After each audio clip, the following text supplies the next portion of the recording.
Industrinya selalu dipandang sebelah mata oleh Eropa, negara yang katanya tidak akan pernah bisa bersaing dengan Jerman, Jepang, atau Amerika, tiba-tiba membuat seluruh dunia gemetar. Presiden Jerman terbang jauh-jauh ke Jakarta. Perdana Menteri Jepang datang membawa proposal bernilai triliunan rupiah. Dan Eropa mulai panik. Karena mereka baru sadar satu hal, tanpa Indonesia, industri otomotif dunia tidak bisa jalan. Saya akan buktikan kepada kalian hari ini bahwa Indonesia bukan lagi penonton. Indonesia adalah pemain utama.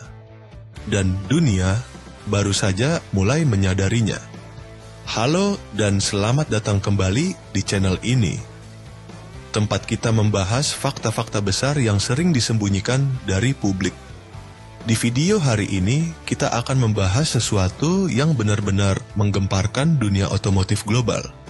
Kita akan bicara tentang bagaimana Indonesia, dengan sumber daya alamnya yang luar biasa, dengan posisi strategisnya di peta dunia, dan dengan kebijakan yang tepat, kini menjadi negara yang diperebutkan oleh kekuatan-kekuatan otomotif terbesar di dunia.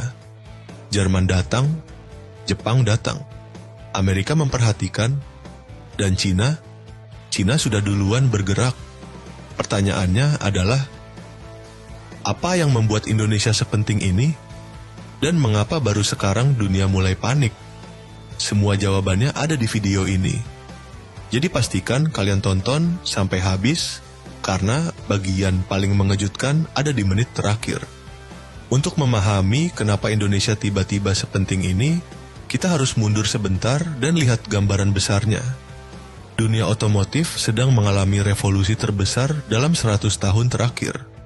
Mobil bensin yang selama ini mendominasi jalanan dunia, perlahan tapi pasti sedang digantikan oleh kendaraan listrik. Dan ini bukan tren kecil-kecilan.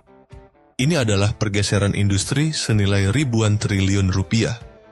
Eropa sudah menetapkan target. Pada tahun 2035, tidak ada lagi penjualan mobil berbahan bakar bensin.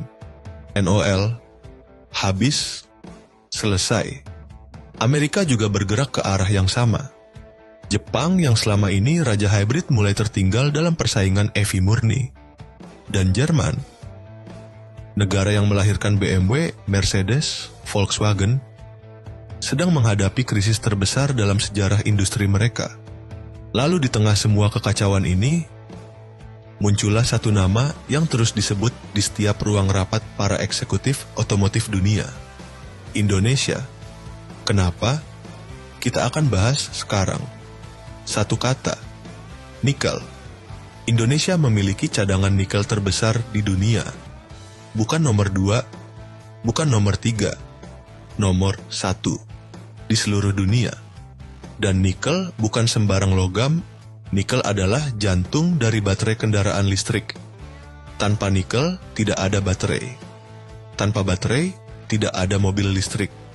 Tanpa mobil listrik, tidak ada masa depan otomotif. Jadi bayangkan betapa besar posisi Indonesia sekarang. Indonesia menguasai sekitar 52% cadangan nikel dunia. Pulau Sulawesi, Maluku, Papua menyimpan kekayaan yang nilainya tidak bisa dihitung dengan angka biasa. Dan Indonesia tidak bodoh. Pemerintah sudah melarang ekspor nikel mentah sejak 2020. Artinya, kalau mau nikel Indonesia, kalian harus investasi di sini. Kalian harus bangun pabrik di sini. Kalian harus ciptakan lapangan kerja di sini. Dan hasilnya, Tesla datang bicara. CATL dari Cina sudah masuk.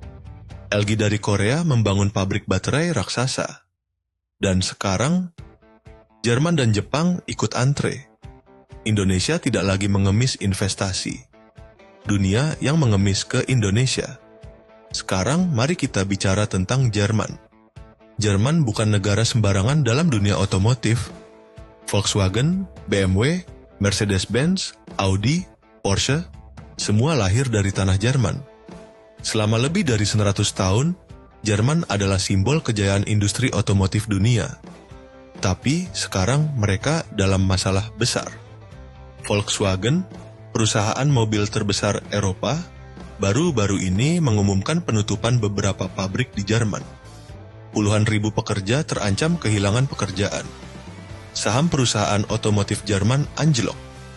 Dan salah satu alasan terbesarnya adalah mereka terlambat dalam transisi ke kendaraan listrik. Sementara Cina sudah memproduksi jutaan EV murah berkualitas tinggi. Jerman masih berjuang menyesuaikan diri.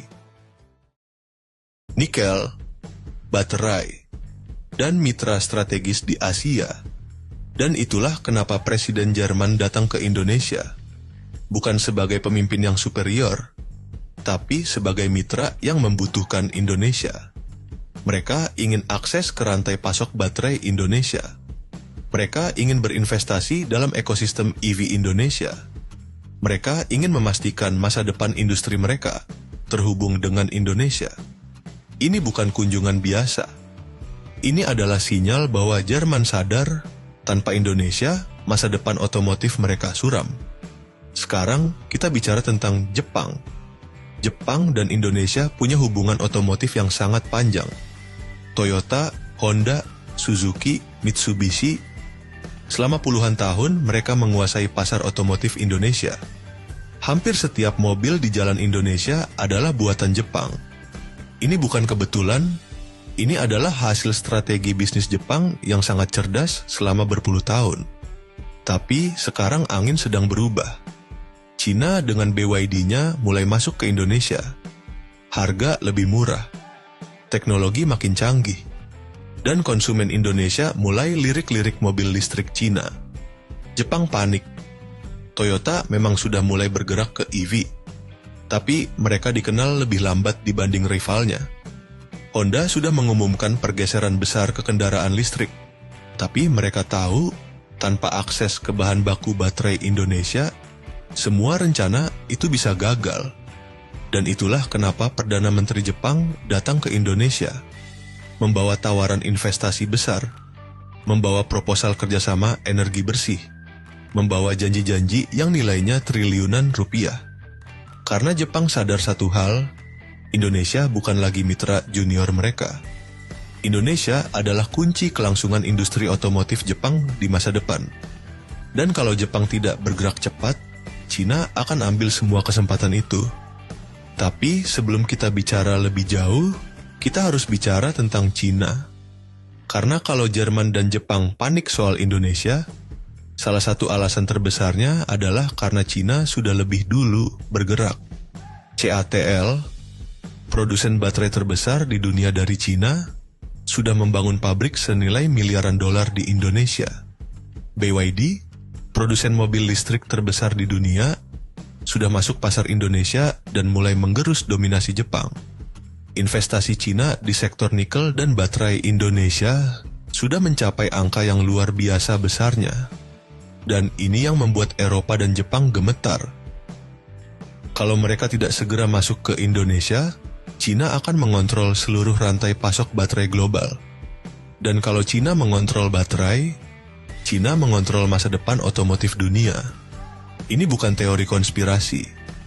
Ini adalah geopolitik ekonomi yang nyata dan sedang terjadi sekarang. Indonesia ada di tengah persaingan ini. Dan Indonesia punya pilihan.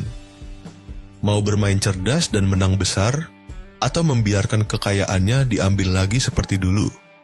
Dan inilah yang paling penting dari semua yang sudah kita bahas. Indonesia punya kesempatan emas yang belum pernah ada sebelumnya. Kita punya nikel.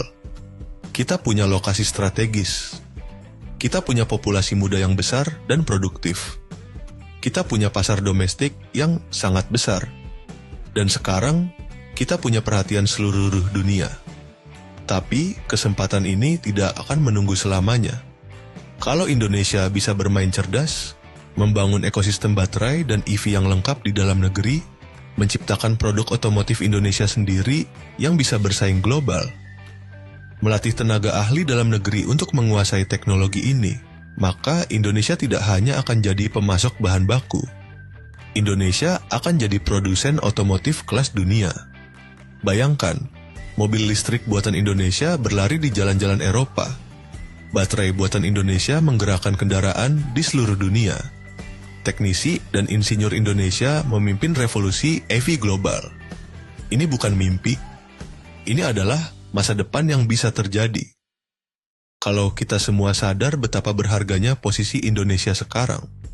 Jadi itulah cerita lengkapnya. Jerman datang karena butuh Indonesia. Jepang datang karena takut kehilangan Indonesia. Cina sudah duluan karena mereka lebih cepat membaca peluang. Dan dunia, untuk pertama kalinya dalam sejarah modern, melihat Indonesia sebagai kekuatan yang tidak bisa diabaikan